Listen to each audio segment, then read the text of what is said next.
Parliament ఎన్నికల సందర్భంగా మళ్ళీ మీ దర్శనానికి రావడం జరిగింది. ఏం జరుగుతా ఉంది రాష్ట్రంలో? 4-5 నెలల క్రితం ధీమాగా ఉన్న రైతు ఈరోజు దిగాలు పడి చాలా బాధలో ఉన్నాడు. చెప్పేటోళ్ళు లేడా ఎవడు?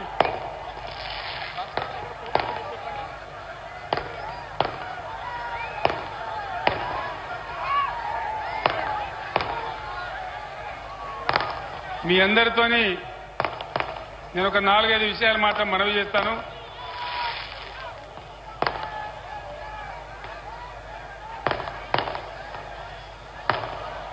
ఆనాడు నేను నీళ్ల కోసం, నిధుల కోసం, కరెంటు కోసం, మన ప్రజల కోసం ఉద్యమిస్తే 15 సంవత్సరాల పోరాటం తర్వాత బ్రహ్మాండంగా మనం తెలంగాణ రాష్ట్రాన్ని సాధించుకున్నాం. ఈ టపాకాయలు కాల్చేటోడు మనోడేనా మంచోడేవాడు?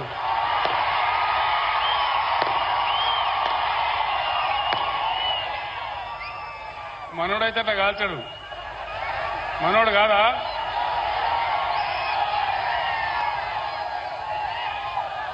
దయచేసి పోలీసు మిత్రులు ఆ టపాకాయలు ఆపేయాల. అది ఎన్నికల నియమావళికి విరుద్ధం, ఆ విధంగా చేయకూడదు. నీళ్లు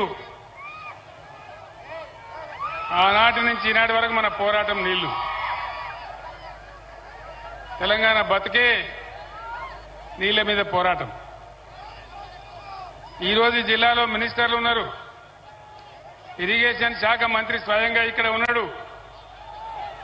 వీళ్ళు దద్దమ్మలాగా పోయి నాగార్జున సాగర్ కట్ట మీద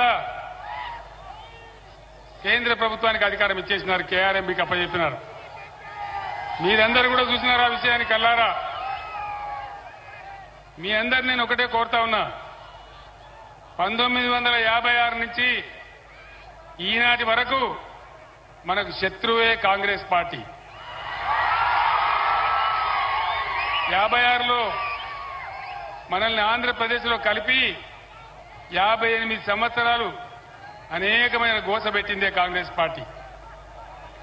నేను దాని గురించి ఎక్కువ చెప్పను. కానీ ఇక్కడ మొన్న అడ్డగోలు హామీలు ఇచ్చి ఎన్నికల సందర్భంలో నోటికి మొక్కాలి అన్ని హామీలు ఇచ్చినారు. 420 హామీలు ఇచ్చి చక్కగా ఉన్న తెలంగాణలో ఉడుముల్లాగా వచ్చి మనకి అవస్థలు తెచ్చిపెడతా ఉన్నారు. రైతు బంధు కావాలని రైతులు అడిగితే చెప్పుతోను కొడతాను ఒక మంత్రి మాట్లాడతాడు. నేను చెప్పిన మంత్రి గారు, చెప్పులు మీకే లేవు, చెప్పులు రైతులకు కూడా ఉంటాయి. వాళ్ళ చెప్పులు చాలా బందోబస్తుగా ఉంటాయని నేను చెప్పిన.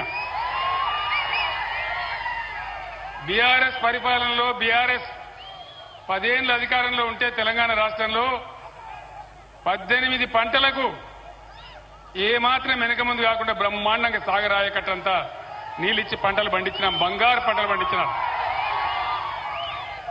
ఈరోజు ఏమైంది? సాగర్లో నీళ్లుండే, ఇయ్యగలిగిన అవకాశం ఉండే, ఈ దద్దమ్మలకు దమ్ము లేక ప్రాజెక్టు తీసుకుపోయి కేఆర్ఎంబీ చేతిలో పెట్టి మొత్తం పంటలను ఎండబెట్టినారు సాగర్ ఆయకట్లు. తెలంగాణ వచ్చిన తర్వాత పంటలు ఎండినాయంటే ఇదే మొదటిసారి. రైతు బంధులో దగా, రైతు బీమా ఉంటుందో ఊడుతుందో తెలియదు. బ్రహ్మాండంగా కేసీఆర్ ఉన్నన్ని రోజులు రెప్పపాటు కూడా పోని కరెంటు కట్కా బంద్ చేసినట్టే మాయమైపోయినది. ఎక్కడికి పోయింది కరెంటు? ఏమైంది కరెంటుకు? వీళ్ళు కొత్తగా గడ్డపారలు బట్టి తవ్వి పనిచేసే అవసరం లేకున్నా కేసీఆర్ 9 ఏళ్ల పాటిచ్చిన కరెంటును కూడా నడిపించలేని అసమర్థులు ఈరోజు రాజ్యాన్ని వెళ్తా ఉన్నారు మన దగ్గర. దయచేసి మీరు గమనించాలి 2 విషయాలు. ఒకటి, కరెంట్ ఎందుకు ఆగమవుతా ఉంది నేను ఈ ప్రభుత్వాన్ని ప్రశ్నిస్తా ఉన్నా. ఎందుకు బాధ పెడతా ఉన్నారు ప్రజలను? కష్టపడి బ్రహ్మాండంగా మిగులు కరెంటు ఉండే పద్ధతిలో మేము చేసినాం. ఆ మాత్రం కూడా మీకు చేయ చేతనైతే లేదా? సరఫరా జరిగిన కరెంటును యాజిటీస్గా ఇవ్వచ్చు కదా. ఎందుకు ఇవ్వలేకపోతా ఉన్నారు? మిషన్ భగీరథతో మంచినీళ్లు తెచ్చి అర్బన్ ఏరియాలో, మున్సిపల్ ఏరియాలో అన్ని వర్గాల పేద ప్రజలకు దొరకాలని ₹1 నల్లా కనెక్షన్ ఇచ్చి ప్రతి ఇంట్లో నల్లా ఫిట్ చేసి ప్రజలందరికీ కూడా ప్రతి ఇంటికి బ్రహ్మాండంగా నల్లా నీరు అందించినాం. ఇలా మిషన్ భగీరథ ఎందుకు నడపలేకపోతా ఉన్నారు? మీ అసమర్థత ఏంది? మీ తెలివి తక్కువతనం ఏంది? దయచేసి ఆలోచించాలని చెప్పి నేను కోరుతా ఉన్నా. బ్రహ్మాండంగా నడిచిన మిషన్ భగీరథ ఎక్కడికి పోయినారు? ఆనాడు నీళ్ల కోసమై గోస 4-5 నెలలకే కేసీఆర్ పక్కకు జరగంగానే ఇవి ఎక్కడ మాయమైపోయినాయి? ఎందుకు బాధ పెడతా ఉన్నారు? సమాధానం చెప్పాలా? ఈ జిల్లాలో ఉన్న మంత్రులు ఇక కేసీఆర్ని తిట్టాలి, ఒకటే పని, ఏం లేదు. కేసీఆర్ని తిట్టాలి, పాపం గడుపుకోవాలి తప్ప పంటలు ఎండగొట్టినారు, రైతు బంద్ పెట్టినారు, రైతు బీమా 5 ఎకరాలకే రైతు బంధు 5 ఎకరాలని మాట్లాడుతూ ఉన్నారు. ఏం పోయింది? మీ అబ్బా సొత్తా ఏమైంది? ఇచ్చేదానికి మీ బాధ ఏమైంది? రైతుల సపోర్ట్ లేకుండా, ప్రభుత్వ సహాయం లేకుండా ఈ దేశంలో, ఈ ప్రపంచం మొత్తంలో ఎక్కడ కూడా రైతులు వ్యవసాయం చేయడం లేదు. దాన్ని గమనించే భారతదేశంలో మొట్టమొదటిసారిగా రైతులకు అండగా ఉండాలి, రైతు నిలబడాలి, రైతు అప్పులు తీరాలని మేము బడ్జెట్ నుంచి సంవత్సరానికి 15-16 వేల కోట్లు పెట్టి బ్రహ్మాండంగా రైతు బంధు ఇచ్చినాం. టింగుమని మీ ఫోన్లలో మెసేజ్ వచ్చి మీకు బ్రహ్మాండంగా వచ్చేది. ఏం జరిగింది ఈరోజు? ఎందుకు మాయం చేసినారు? దాని ఎంబడి ఎందుకు పడ్డారు మీరు రైతు బంధం పడి? అదేవిధంగా ధాన్యం వస్తే నేను వస్తా ఉంటే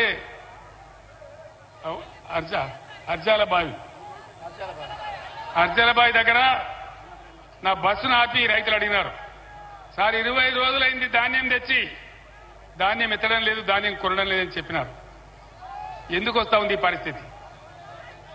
ఒకనాడు బీఆర్ఎస్ గవర్నమెంట్ ఉన్నప్పుడు ఇదే నరేంద్ర మోడీ నేను వడ్లు కొనని మొండికేస్తే నాతో సహా, ముఖ్యమంత్రితో సహా మొత్తం తెలంగాణ మంత్రులు, ఎంపీలు, ఎమ్మెల్యేలు, ఎమ్మెల్సీలు అందరం పోయి ఢిల్లీలో ధర్నా చేసి నరేంద్ర మోడీ మెడలు వంచి మా తెలంగాణ పండిస్తా ఉంది, మీరు కొనాలేది న్యాయం అని చెప్పి వడ్లు కొనేపట్టట్టు చేసినాం. మద్దతు ధర ₹1 కూడా తగ్గకుండా రైతాంగానికి ధాన్యం కొనుగోలు చేసి వాళ్ళ బ్యాంకులలో వేసినాం. ఇవన్నీ కూడా మీ కళ్ళ ముందరనే జరిగినాయి. ఈ సమస్య అంతా కూడా మీ కళ్ళ ముందరనే జరిగినారు. ఆనాడు పేద బిడ్డల పెళ్లి చేయాలని, లేని వాళ్ళు ఉన్నవాళ్ళు ఉంటారని ₹1,00,000 ఇచ్చి కళ్యాణ లక్ష్మి పథకాన్ని పెట్టినాం. వీళ్ళేం చెప్పినారు? ₹1,00,000 కేసీఆర్ ఇస్తున్నాడు, మేము తులం బంగారం ఇస్తామని చెప్పినారు. వచ్చిందా ఎవరికైనా తులం బంగారం? రాదు, ఇయ్యరు. వీళ్ళు బంగారం కాదు, ఇనుము కూడా ఇయ్యరు. ముఖ్యమంత్రి గారు చెప్పినారు, బీఆర్ఎస్ ప్రభుత్వం ఉన్నప్పుడు మేము 2 దఫాలుగా 30,000 కోట్ల రూపాయల రుణమాఫీ చేసినాం, రైతులను ఆదుకున్నాం. ఇవాళ ఉన్న ముఖ్యమంత్రి పరిగెత్తుని డిసెంబర్ 9 నాడు 10:30 గంటలకు ₹2,00,000 రుణమాఫీ చేస్తాడు. చేసిందా? మరి ఎందుకు చెప్పినారు? వీళ్ళు అసెంబ్లీలోనే ఉన్నారు కదా, ఆ చిట్టే ఎందుకు ఇట్లా మోసం చేసినారు ప్రజలను? మా ఓటు గుద్దండి, మహాలక్ష్మి అని పేరు పెట్టి ప్రతి మహిళకు ₹2,500 ఇస్తామని చెప్పినారు. ఇస్తున్నారా మహాలక్ష్మి పథకం? నిరుద్యోగులకు 4,000 వృత్తి ఇస్తామని చెప్పినారు. బట్టి విక్రమార్క ఉప ముఖ్యమంత్రి గారు చెప్తున్నారు, మేము ఇస్తామనే అనలేదు నిరుద్యోగ వృత్తి అని మాట్లాడుతూ ఉన్నాడు.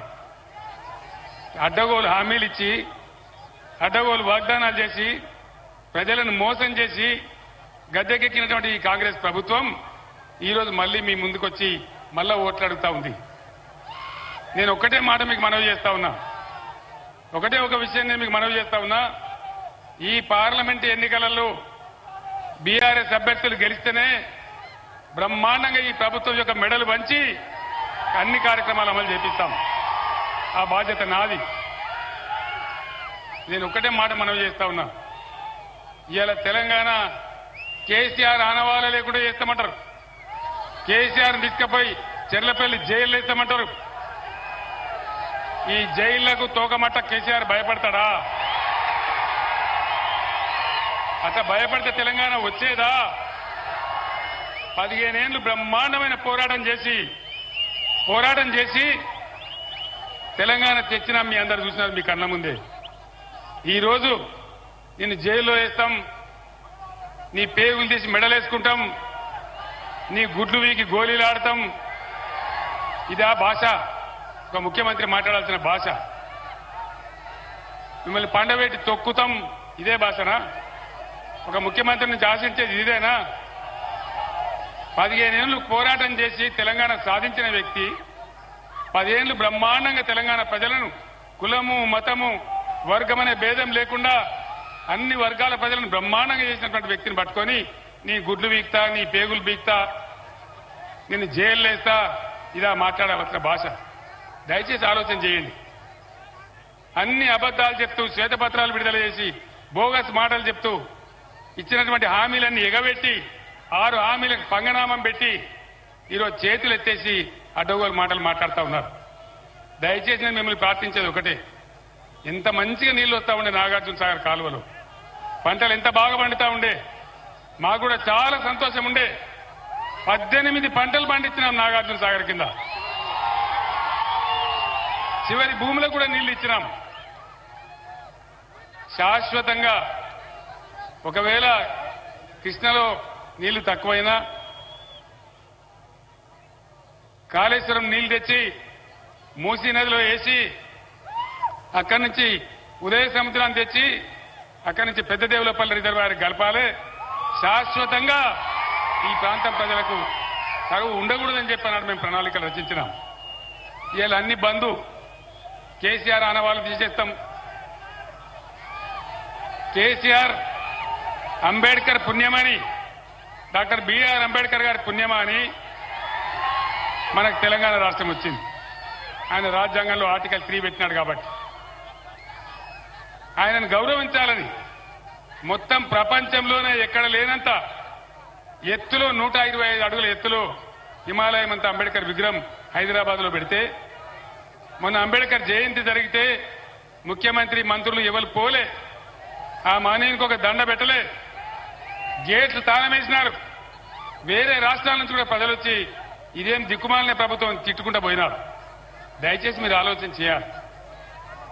ఇవన్నీ కూడా అడ్డగోలు మాటలు, నిందలు, అనవసరమైనటువంటి కథలు చెప్తున్నారు తప్ప వీళ్ళు న్యాయం చేసే పరిస్థితులు లేరు. మరి ఇప్పుడు ఏం జరగాలి? న్యాయం జరగాలి. న్యాయం జరగాలంటే ఇవాళ ప్రజల కాంగ్రెస్ పంచాయతీ పడ్డది.